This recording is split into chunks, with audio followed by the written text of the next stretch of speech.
Hello and welcome to the Canary podcast. I'm your host, Mahdi Gilbert, and today I have a very special guest with me, Javier Natera. And Javier, why don't you tell us all where you are from?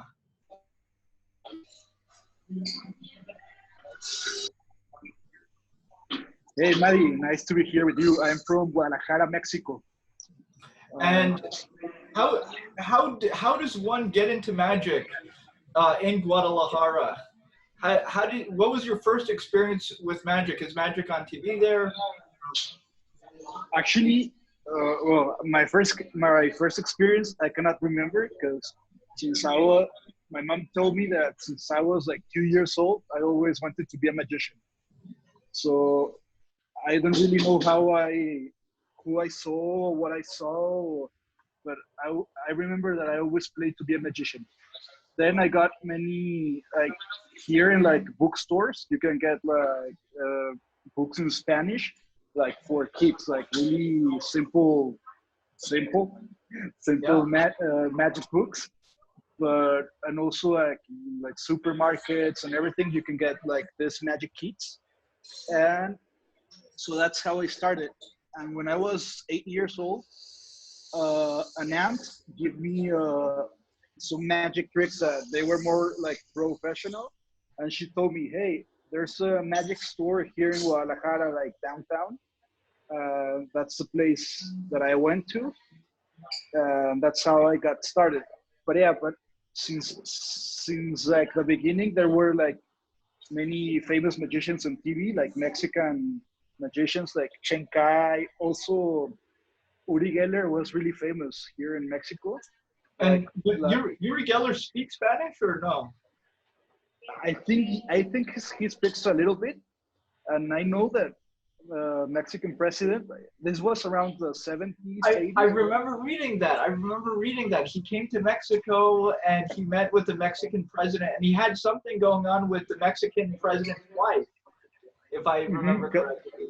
Yeah, he discovered like petroleum, the uh, for the Mexican president. So they gave him like Mexican passport, and then he was like I didn't saw it on TV. It was more like my parents and grandma, but that generation he was really famous. Like people say that he could fix watches and bend spoons through TV. So I mean, like magic in Mexico, it's been on TV since couple generations, and also they were like illusionist type, Mago Chenkai. I don't know if you heard of him. Yes, yes. He was also really in TV, and so so it's not something new. And I mean like new generations with all this globalization, like we can see like David Blaine. Like I grew up watching Blaine. I grew like all this Chris Angel, all these TV specials. Also, I remember that when I was young, I watched the World's Greatest Magic show, or it was something like that on TV, where Sure. Mac King, Bill Malone, like no Mac King, no, So, yeah, and back then, did you speak English? Did you learn English in school, or was this all just in languages you didn't understand and you know? I learned English 5 months ago, so I might, uh, yeah, no wonder all of our conversations make a lot more sense when you say that. no, but yeah, like these TV shows were translated to Spanish. Yeah, since I was young, I know a couple English. Sorry, I'm in a coffee shop, so that's why there's like many No, sounds. no worries, no worries. And so Uh, you're growing up with magic. You're a teenager. When do you decide that you want to become a professional, and how does that happen? um, What, okay, what, what was so your first show where you made money? What was your first gig as a magician? no, probably was like a birthday party when I was 11, 10 years old, like for friends in the neighborhood or something like that, where I charge nothing, but like being more like pro like today that I only live with magic actually happened when I was in college. I studied business administration, and I used to have a normal job full day job. And one day I was like, this is too boring for me. I cannot do it. I'm in the desk or something. So that's when I really decided like to quit that job and say, okay, I don't know what I want to do now, but I know that it has to do with magic. So that's, and that like the hardest part was like convincing myself. Like, I mean, like my family, I always gotta support friends and everything, but but saying to myself, hey, now you're gonna be a magician and you're gonna only live doing magic, and that's something really interesting because that I learned in college. That I mean, it changed my chip. Like you can living on magic is not only performing. There's many ways to live to live of magic. Like you can have a restaurant and maybe, or you can have a theater, or you can sell tricks, or you can work for a famous magician. Or so there's like if you want to live of magic, there's many ways. It's not only performing. I mean, I love performing, and that's one of the ways that sometimes there's many ways. And I find, you know, now we have a situation where a lot of theaters are closed, a lot of things are closed, and even me, I'm thinking, because my idea in the future would be to eventually open up some sort of little, not a huge theater, but a little place where I could do some magic. And it seems like it's a very tough business, but you know, that is the dream for me, to eventually have a place where I can just, you know, perform and do the stuff. What is your dream with magic? What do you want to be doing in, you know, 20 years from now, 30 years from now, if you're not retired and, you know, off on your own private villa? Well, we still have pending our project, no? Which is like, it was Mercedes truck thing going to America. Yeah, well, you know, everything's on hold right now. Everything's on hold. So it's tough. It's tough for a lot of people, but you know, I think there is something to be said about having your own environment. I know that Dani DaOrtiz wrote a book, Working from Home, which is the idea of bringing sort of the environment, creating the environment that you want wherever you are and working with that. And I think that's a very good idea, but I think that also has limitations to it.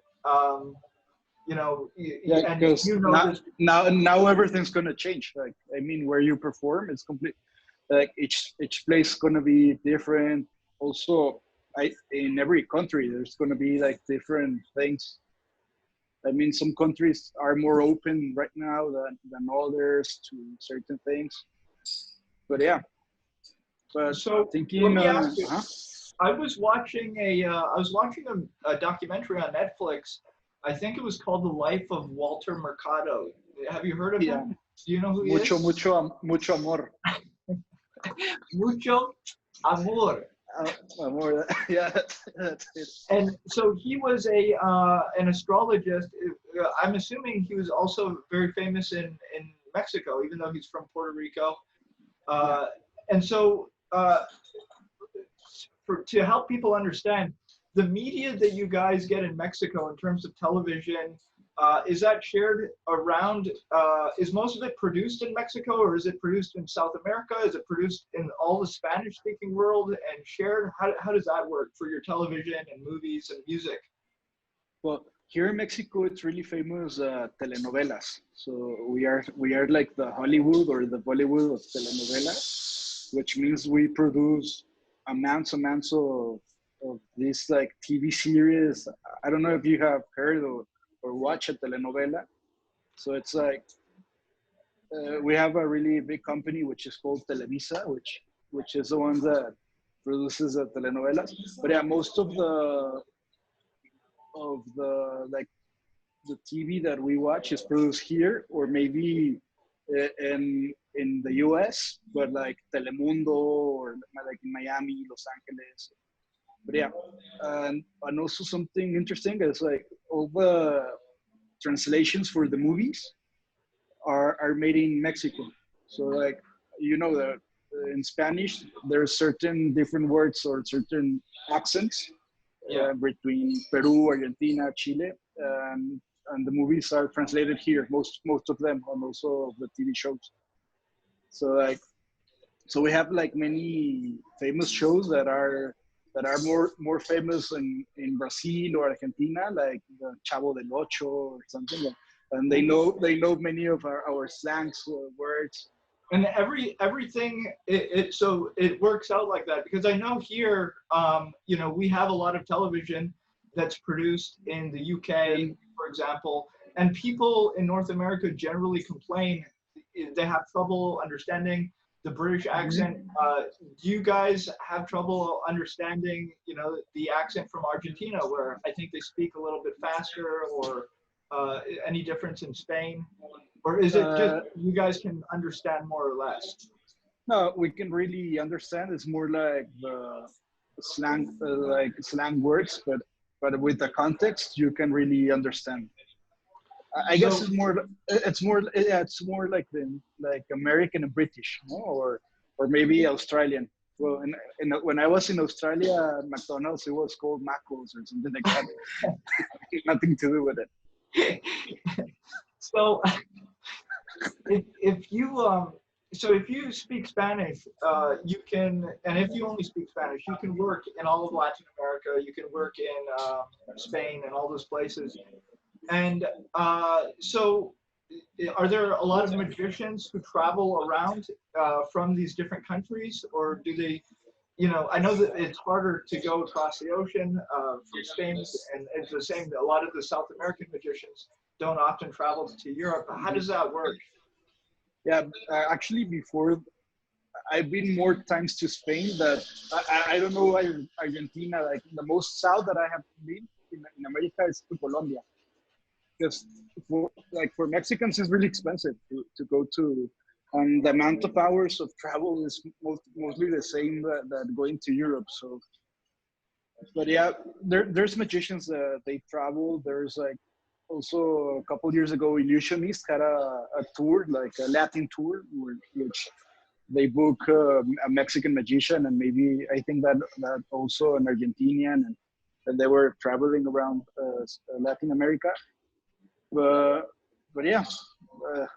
And are there usually touring shows that make it to Mexico in terms of magic, or it's more of a rare thing nowadays?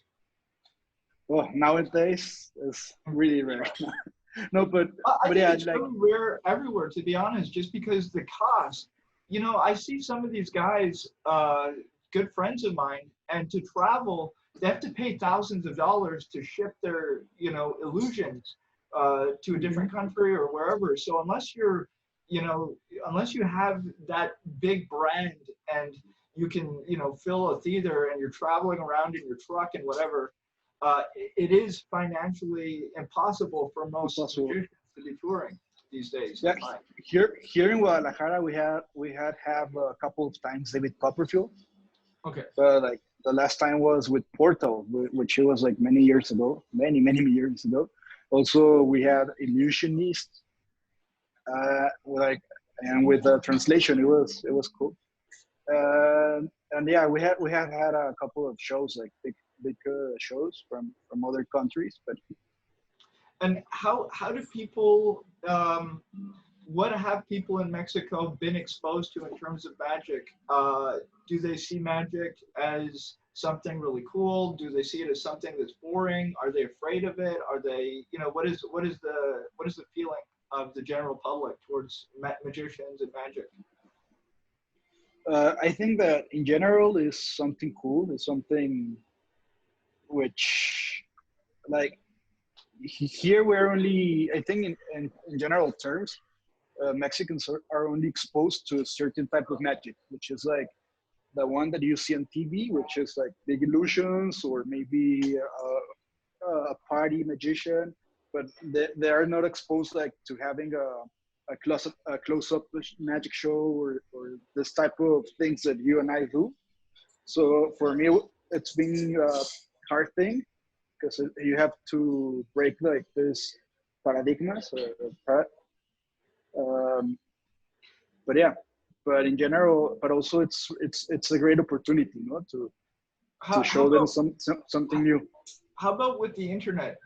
Is there anybody who's performing magic on YouTube or on social media in the Spanish-speaking world that is very popular? Yes, actually, I don't really follow many YouTubers, but I have a couple friends in Spain. Borja is, I know that he's really famous. Many like Mexican Latin people watch him. Also here in Mexico was Carlos Lubiano, and but I don't really. They're my friends, but I don't really follow their channel. But do regular people follow it? I mean, if you're in Mexico or if you're in I guess I guess the Mexican people also know magicians like maybe Jorge Blas from Spain, perhaps, or no?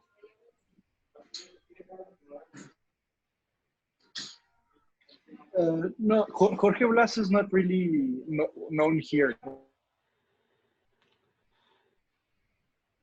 I wonder what will I wonder if somebody will come up with some sort of way to really bring magic to people through that medium. I think it would be very interesting. It's tough everywhere. I find it's tough everywhere, but it would be very interesting.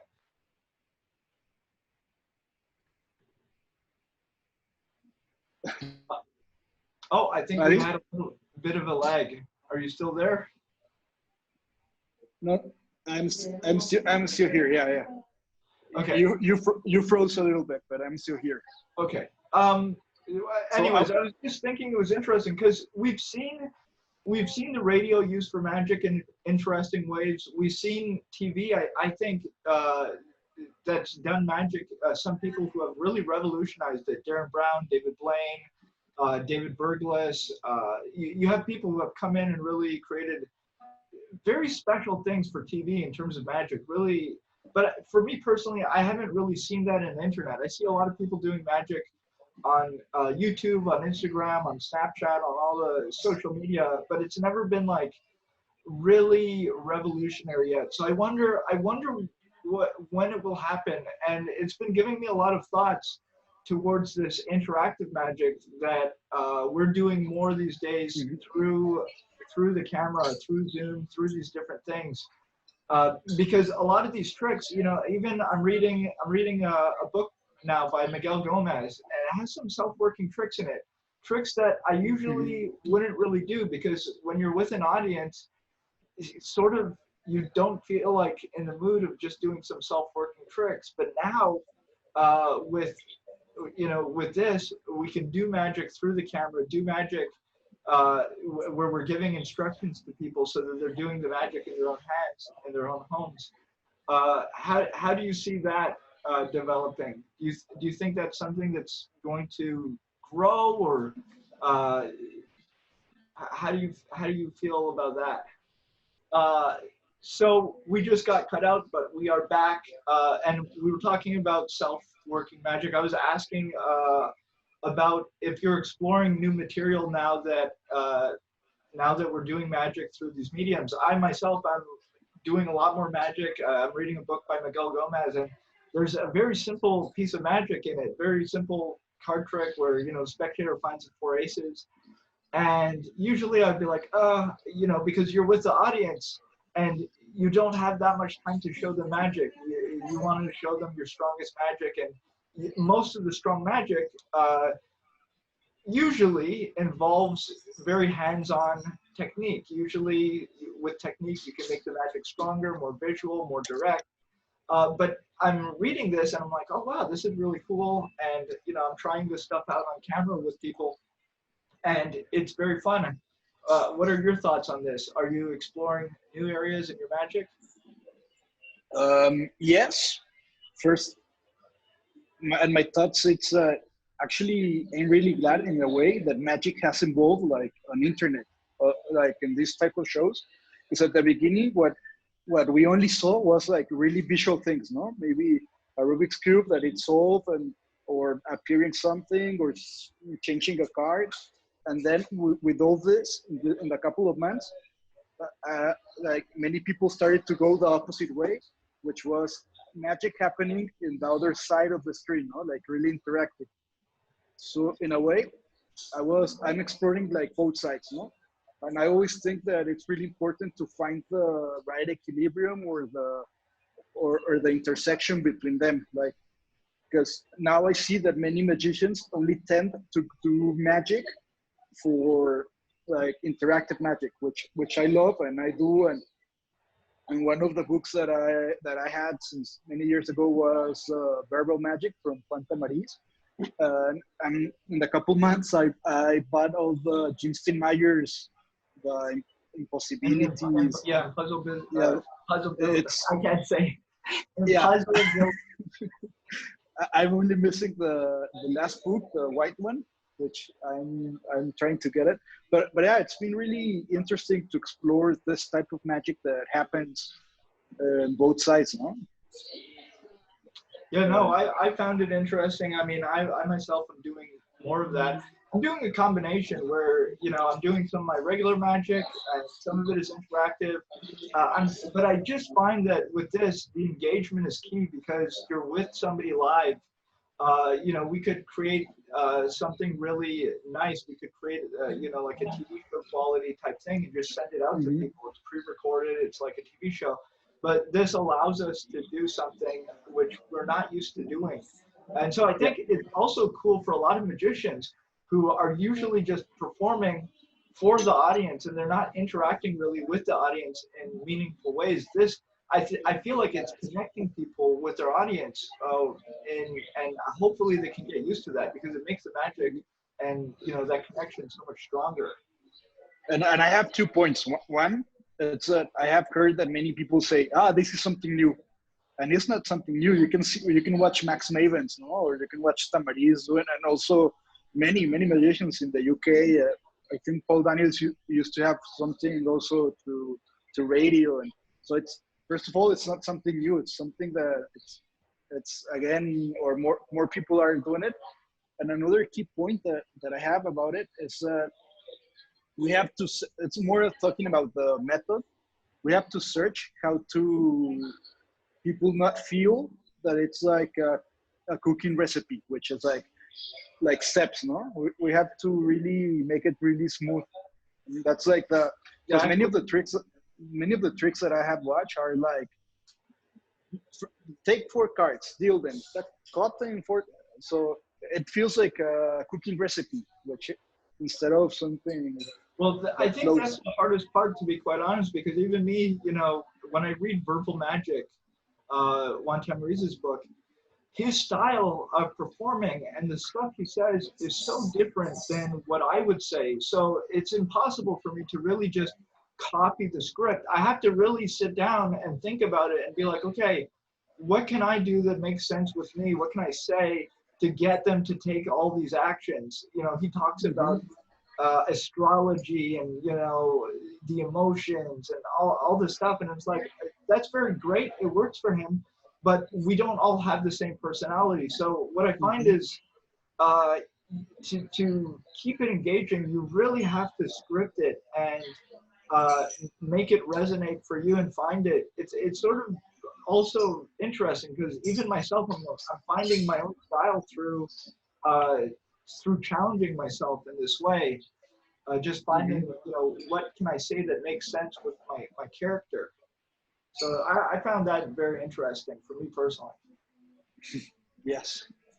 Yeah, and I mean, that happens with most of the magic, no? And also, like, for Dani's magic is really hard in certain way because it's really him, no? Yes. So it's always really hard to find your own voice. And it is. Finding your own style is very hard. It takes time. It really takes time, and it changes throughout time. It's not like one day you just find it. Speaking of some of the things that are happening in Mexico, I know that a lot of the top cardistry people are also from Mexico. I don't know how many, but I know that there's a lot of very good cardists from Mexico. How is that merging with the magic community, and how is that, you know, pushing, I guess, people's technical handling? You can see there's different standards for technical handling, technical ability in different countries.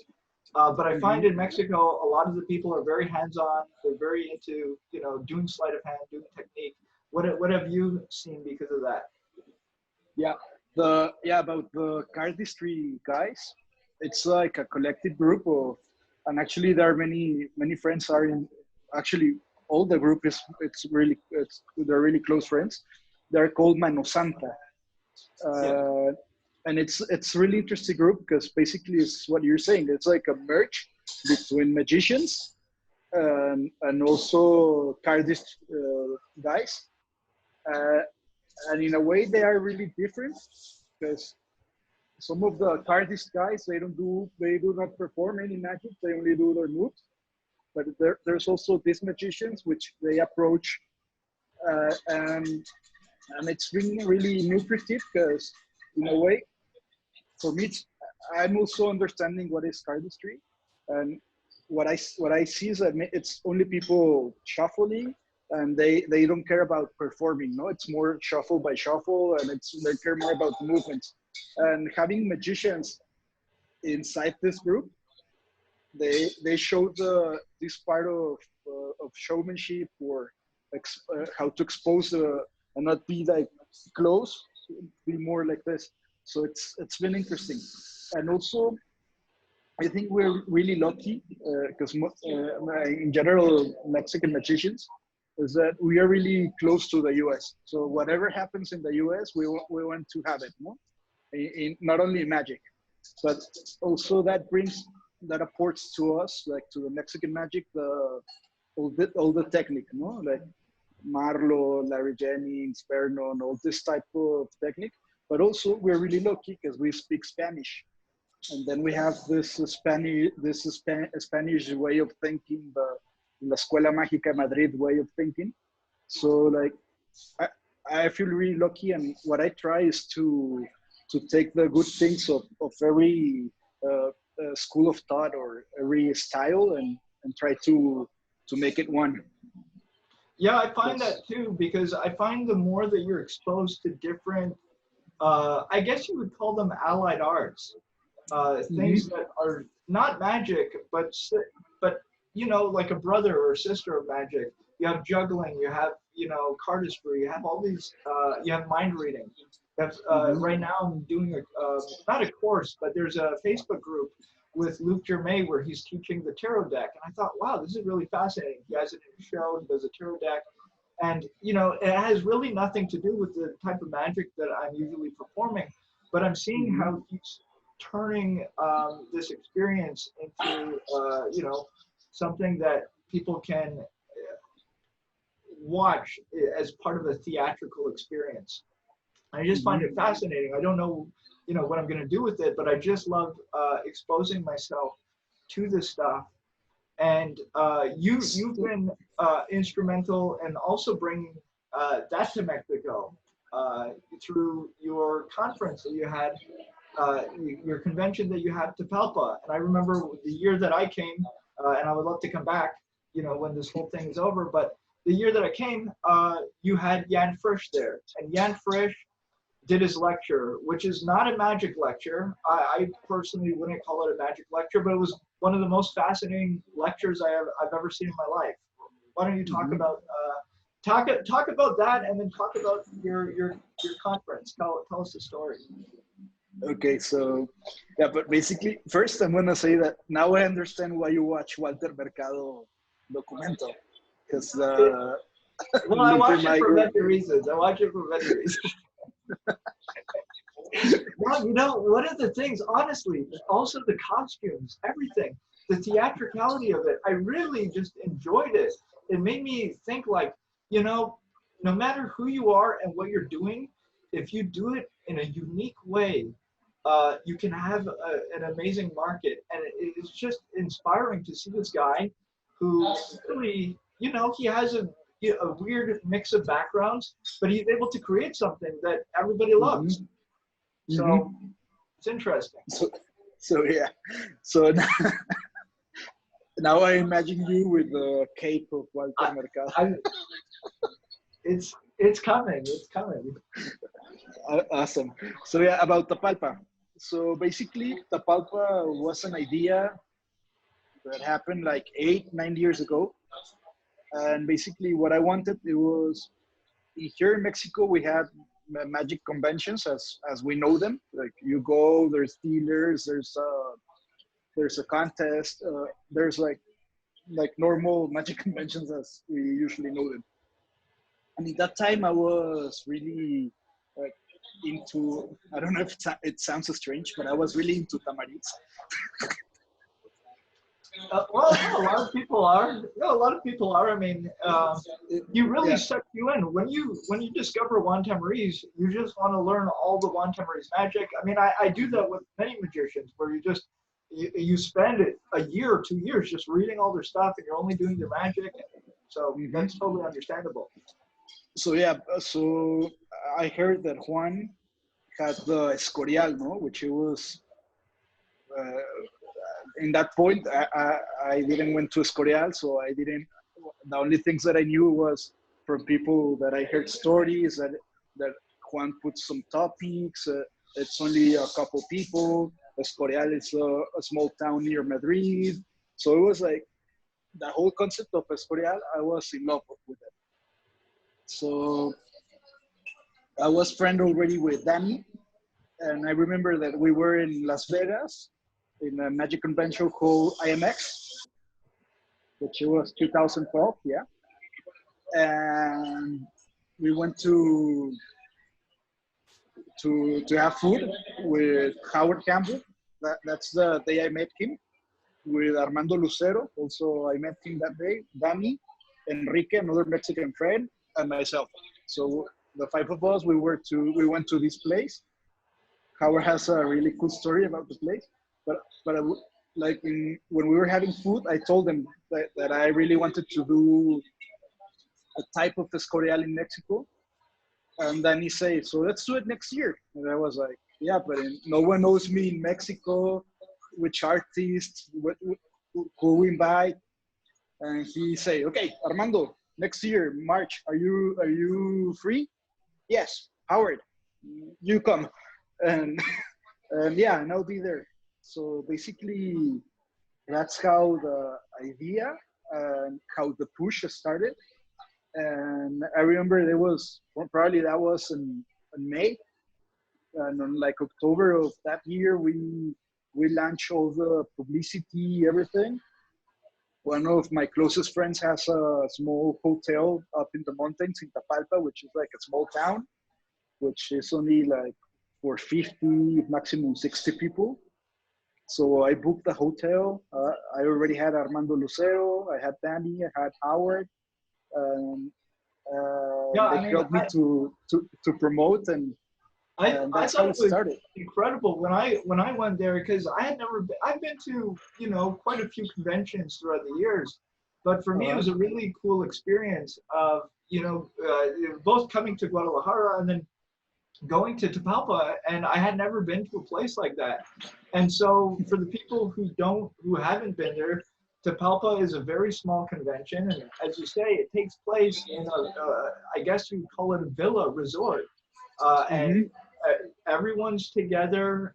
There's these meeting rooms where the people do lectures, and there's beautiful places to sit inside, outside. You're basically all hanging out, and you sleep there, you eat there. There's a little town down the hill where you can get something to eat or go for a walk, and it's just all together. So you're really spending the entire weekend together with just a small group of magicians. You get to spend Yeah, time with everybody. It's really amazing. yeah, thank you. And the difference between Escorial, the Tapalpa is open for everyone. Like, I mean, Escorial, there's only few spots and you have to get invited by one. And here it works like a convention, but it's not a convention. I'll say it's more like a gathering. Yes, we have lectures. We don't have dealers, but yeah, it's more about being together, and it's really cool because it's been 8, 7 years since we have done it. Uh, And I mean, I have a great time. I get to know many people because at the beginning there were only like Mexicans who came, and now we have had people from Japan. They travel to Tapalpa. We have people from the U.S. We have people from Brazil, from Peru, from many countries that come also to be with the people, and it's a really fun experience, and it's more about we really care about magic and about really studying the deep, no? And one of the things that I really like that you guys do, I don't know if you do it every year, but when I was there, we had a big show in Guadalajara and a big theater. And it was me, Jan Frisch, Dani DaOrtiz, Howard Hamburg, you, Giancarlo. Giancarlo. I don't know. Yeah. Is that it? Just that? Anyways. Paco. Oh, Paco. Yeah. Who's Paco? Yeah, just Paco. Paco. And Paco. And Paco.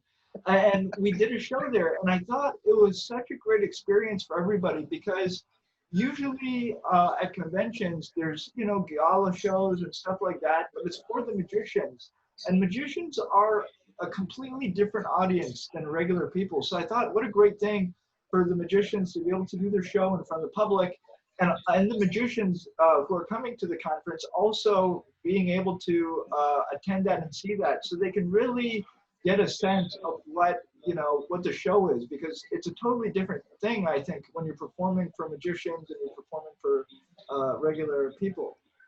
Yes, the idea of doing like the show came because of my friends, non-magicians.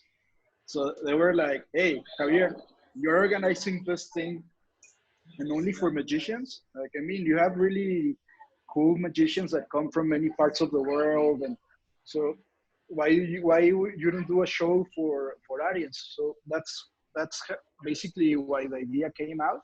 But yeah, at the end, like the first show was only for a couple of people. It was only the first time it was only Dani, like for 50 people, and each year it turned at the point that today we have to hire the big theater, like for more than 300 seats with a big screen and everything. And I discovered that people really like magic, and but there's not, like, we have to put projects for the people. If we don't do anything, people will not get to see magic. Yeah, no, but I thought I applaud you guys for doing that, because I know how hard it is to organize all that, and I just thought it was such a wonderful thing that you guys do. And you also have a lot of different stuff going on. There's like a little magic club also in Guadalajara that I visited there. I don't know if you remember, it was where there was like a circus place. Do you remember that? Yeah. Yes. Like a studio? We have a small, like, one of the biggest circus conventions in Mexico. It's in Guadalajara, which is called Periplo. Juan Mendez is a really close friend, and he runs this circus convention. So I'm really also in touch with this part of like, as you say, like a little brother or a brother of magic. And there's many circus companies here in Guadalajara, which many of them are inspired from circus companies in Canada. Really? Well, we do have a lot of circus here in Canada. You know who wanted to move here years ago? I don't know if he still wants to move here, but the grandson of Juan Tamariz. I don't know if you know. Daniel, no? Yeah, Daniel. He does the yo-yo. The yo-yo, yeah. And he wanted to come here because they have a very here in Canada is where we have the Cirque du Soleil and all this, and more than Cirque du Soleil. Cirque du Soleil is the biggest one, but there's quite a bit. So, but now I think everything's on hold, but hopefully things open up when we're able to do stuff again. How can we, when you guys restart Tapalpa, when you restart everything, how can people stay up to date with that? Is there social media or mailing list, website? How can we get more people to come? Because I had so much fun. I want to go back. I want more people to come. I want, You want tequila. I want to come back for many reasons. The magic, and, you know. No, yes, we have the Facebook, which is Tapalpa Magic, magic with a K at the end. Okay. It's Tapalpa. It's Tapalpa. We'll put all the links and everything. And it's usually, I'm assuming it's always in March.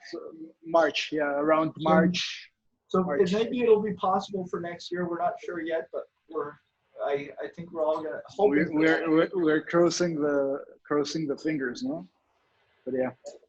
And what about you? Are you doing any traveling these days? Just, I mean, it's kind of impossible, but any plans for stuff in the future?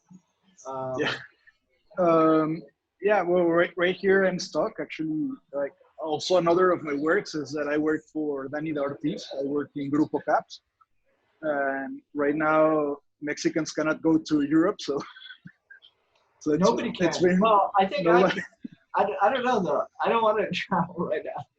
I don't want to get stuck somewhere. No, but I get stuck staying at Paco's house for 6 months. That'll be yeah. So yeah, we have many plans in GrupoKaps. We are releasing some stuff. We are recording a lot, which is really cool. Like right now, we're gonna release some Juan Tamariz master classes. Yes. Which actually tomorrow Dani and some of the crew are going to Juan's house to record everything with good cameras. To do it with and so, for the people who don't know what GrupoKaps is a magic company by Dani DaOrtiz, and they produce a lot of great quality DVDs, live stream events, products, books, and thank you. They're constantly coming up with great magic, and some of it is in Spanish, a lot of it is in English now. You guys also have it, so it's translated basically into almost every language, I believe, with the subtitles and all that stuff. And so you guys are just heavily investing in that right now because there's no, real shows going on. Is that correct? In part, yeah, but also since last year, Dani, well, this is not a secret. Dani told me, hey, Javier, I want to travel less. Like, yeah. Dani was traveling. People do when they, when you get older, I mean, even me, I want to travel less. I think everybody, and especially if it's getting harder and harder now to travel, and especially, what's kind of great about this time is it's getting us to accept this new technology. So even me, before you could never convince anybody to do some sort of Zoom event or some sort of an online event. It would be very weird. But now it's a very popular thing. All the companies are doing their meetings this way. People are doing shows and events. And, it opens a big opportunity. Like next week, I have a show that Luis Otero from Venezuela, but he lives in Colombia. He invited me to do a show for a company in Colombia. So it's going to be, and I've been doing shows in my house with no shoes. No shoes, no pants. No. They only can see. Actually, right now I'm in the restroom. No, but yeah. No, but it's great. As you say, it opens the door to a lot of new opportunities, and I'm enjoying it. I really want to get back to doing stuff in person. I miss it, but I'm also exploring new things. So I think it's just interesting for all of us. But yeah, it's great. You're able to do shows in Colombia. You don't have to go there. It's amazing. Yeah. And how long are the events that you're usually doing now with the Zoom? Okay, maximum 45 minutes. Maximum. Like the shows for the companies or maybe like private shows. But right now I'm putting together like a theater show, like more a session where people buy tickets, and it's gonna be 1 hour, that one. I think it's cool. I watched Caroline Ravin did a show in a theater in Sweden. And it had multiple cameras. It was live streamed. It had multiple cameras. There was nobody in the theater. There were a few spectators though. But I really liked that idea. And you don't need to do it in a theater, but I just thought, you know, if you have a setting where you're at your house or whatever, and you can invite some friends who, you know that are not going to infect you, you're not going to infect them, it's a safe thing. And you guys are there, you're performing for the camera, but the audience also gets that live energy from seeing people react to the magic. It's a lot funner, I find. And what happens if you don't have friends? Well, that look, we don't have to talk about that. Okay. And I have done about audience watching other audience members. I think it's really important because I had a show for a company where it was really strange because I didn't get to see people because it was transmitted through YouTube. Yeah. So I only talked to my camera, and I could only saw the chat reactions. But with like other type of shows like Zoom, I think it's completely different, the energy, because also you can see the reactions of the people, and between them they can see a couple of them, no? So they also learn how to react from other people. You know what might be interesting for you, if you check out, I don't know if you know who Tony Robbins is, but he has these big conferences called Unleash the Power Within, and he's doing them online now virtually, and the setup is really cool. It's a virtual, weekend, and he has these big screens so he can see everybody's faces and everybody in their house. And I just think it's very interesting what they're doing with that. I think there's a lot more than, just holding a phone up and just doing, a card trick to the camera. There's a lot of ways that we can see people. I'm even thinking of for myself of getting some sort of a little projector or something so that I can really expand and see everybody's faces in the room. I think that would be a cool idea, but we're all just playing with this technology, and it's really cool to have this opportunity. To learn and to practice. And I mean, doing like this type of shows is really different than doing a TV show, because also probably in TV, sometimes you're alone with all the people in the studio, but at the end you get the camera reaction, you get the reactions from the people in the studio, no? Probably you are only doing the show only on the table, but you have reactions, and when you are alone in your house, it's completely different. Sometimes, I was reading, I'm reading The Magic Rainbow right now by Juan Tamariz, and there's I found it funny. I don't think the story is meant to be funny, but he's talking about Juan Tamariz was doing a TV series, and he invited Renee Lavant, and Juan tells Renee, all the cameras are here, we're going to rehearse it, and then we're going to record it when the audience comes. And Renee's like, nah, let's just record it now. But, Juan Tamariz said something very interesting, which is Renee Lavant does not perform close-up magic. He performs stage magic. And I thought, wow, that's really interesting. And, there's different styles. There's guys like Eugene Berger and other people who are just very scripted. There's not really that much interaction. It's just more them saying what they want to say, transmitting. They have all their pauses. It's not interactive as, somebody like, Dani DaOrtiz, who's doing magic, which is also very scripted, by the way. But it has a lot more interactivity to it. Yes. Like also talking about Dani is another example of, I think that what you say applies the same, that he not only performs close-up magic, it's when he's like in a theater and everything, but at the end it's a stage. Okay? I mean, also not in a theater, like a normal Dani DaOrtiz session for 50 people, he stands, he goes in front of the table, so it's more like it was very interesting when we were at the Magic Castle. I believe it was last August, and Dani was working the parlor room, and it was very interesting to me because I had seen Dani DaOrtiz perform many shows, but that show he was constantly standing, moving around, talking, away from the table. I'm used to seeing him sitting at the table, not moving. There's two people here, two people here. He's sort of stuck there in the middle for his performance. Maybe he gets up sometimes, but in that show I was like shocked. I'm like, wow, Dani's walking around. He's all over the place. Very interesting.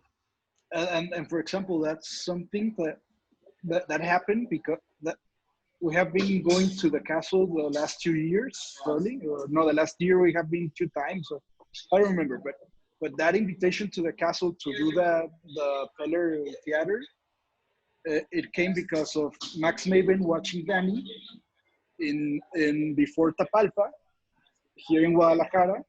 Dani did a show, and Max said, "Hey, Dani, I only thought that you could only work the close-up room, but I just saw a show for 100 people in Guadalajara, with no projector, with no, and that's why he got the invitation to do that room in the castle, and it's cool because it happened like many people get on the opportunity to only see Dani on a gala or of a magic convention, but when you really see Dani's show working for layman, first of all you see that it's the same magic.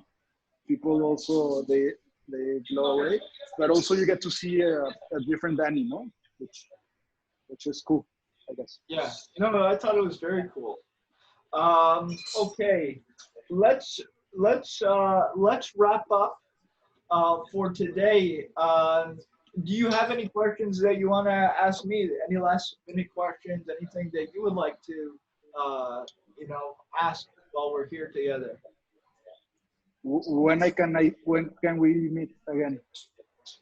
I don't know. I really don't know. I hope soon. To be quite honest, it looks like a lot of the conventions have been canceled for quite into the distant future. There's people like Richard Kaufman who said the Genie convention is not going to happen again until there's a vaccine. I don't know. I think we'll know more in a few months if it gets better, if it gets worse, the situation. I would love to be doing, going, seeing my friends as soon as possible, because that's what life is about, spending time with people that you care about, doing what you love. But I guess it really depends on the global situation. Right now, we can't even if we wanted to. So unless we cross over the border illegally,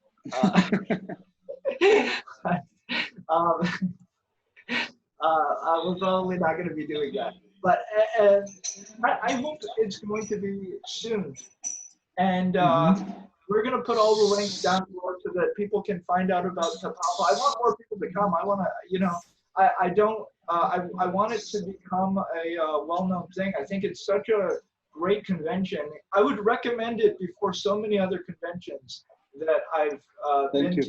So I would, I want more people to know about it. And also, it's beautiful for them to have that experience in Mexico, because most of the time people travel to Mexico, they're going on a vacation, they're going to a resort where it's like the beach.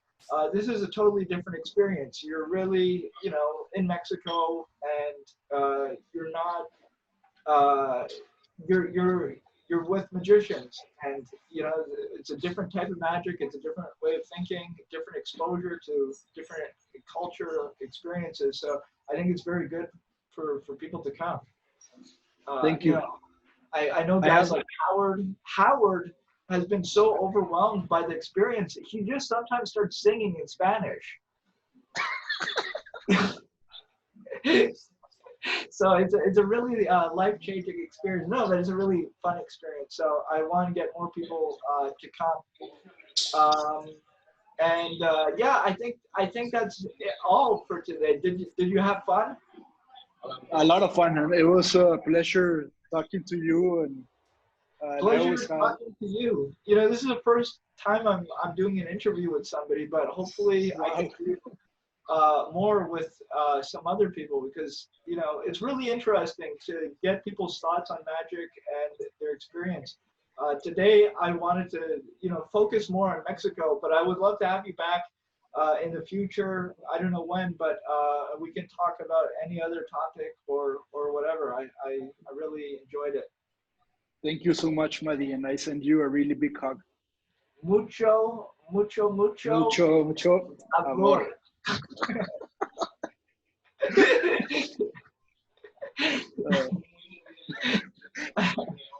And that's how we cut the. Yeah, I think that's the guy.